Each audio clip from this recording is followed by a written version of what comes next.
Hello guys, welcome back to my channel, Kuya Mon TV. At ngayon nga, ang topic natin for today is paano gumawa ng thumbnail sa YouTube gamit ang CapCut. So, let's start. Open natin ang CapCut. Wait lang po natin.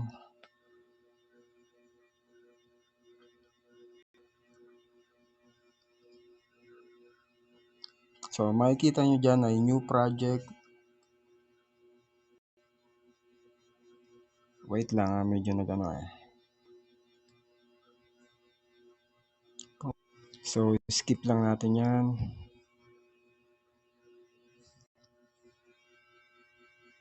Next. So, ayan nga, new project, diba? Tapos ayun yung mga dating project ko na ginawa. Tapos AutoCAD, Retouch, Space, Auto Enhance. Siyempre, dito tayo sa Photo Editor. Click mo yan. Diyan sa Photo Editor, siyempre dapat may nakahanda na tayo dyan, no? Parang ganito, Kuya Mon TV. So ngayon, gagawa tayo ng bago. Thumbnail, halimbawa ay ito, yan. Add. Wait lang natin. So, ayun, boom. Ngayon, siyempre, thumbnail siya ng YouTube. Pipindutin natin yung size. I-resize natin siya para pang YouTube thumbnail. So, ano ba ang YouTube thumbnail? So, 16:9. Pindutin mo yung 16:9. Then, check. Tapos, ayun. Ngayon, lalagyan natin siya ngayon ng gusto nating caption. Halimbawa, ito.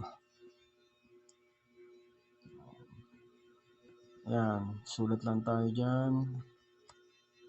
Kuya Mon TV. Tapos, pindutin mo yung templates. Hanap ko dyan ng libre. Huwag mong pipindutin yung kasi yung iba may bayad dyan. Doon lang tayo sa free. Maghanap tayo. Halimbawa, hanap tayo. Itong sale. Yun. Tapos, paliitin natin siya, syempre. Yun.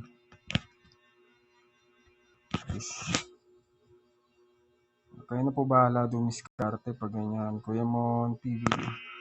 Lalagay natin dito kung ilalagay halimbawa sa gilid. Yan. Kuya Mon TV. So, may taas din. Okay na sa akin yan. Check mo. Tapos dadagdagan pa natin yan syempre. Check. Check. Then let's add more. Pinutin lang natin yung text sa baba. Then enter text. Ayun, Kuya Mon TV. Subscribe now. Subscribe now. Then, yun pa rin ang trip ko. Kayo, kung gusto nyo iba, pwede naman dyan maghanap na kayo. Halimbawa, itong shop now. Free naman yan. Medyo maganda. Subscribe now. Siyempre, paliliitin natin. Yun. So, hindi siya masyadong visible. Papalitan natin siya. Para palitan niya, dito tayo sa templates pindot. Dito ulit tayo sa sale. Yun. Come on TV, subscribe now. Then, fonts. Gusto mo palitan ng fonts, pwede rin. Style, pwede rin.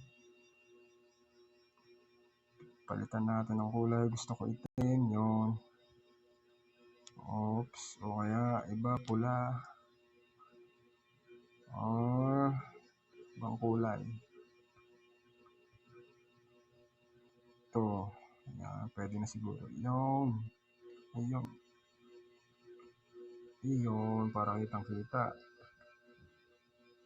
Yun. Ayun, okay na sa akin yan. Ngayon, dadagdagan pa natin siya. I-resize natin, pwede na siguro yan. Yan, halimbawa lang po ito ha. Ngayon kayo, pwede naman kayo gumawa ng mas maganda dyan. Depende kung gaano kayo ka-creative. Galing, nasa inyo na po yun.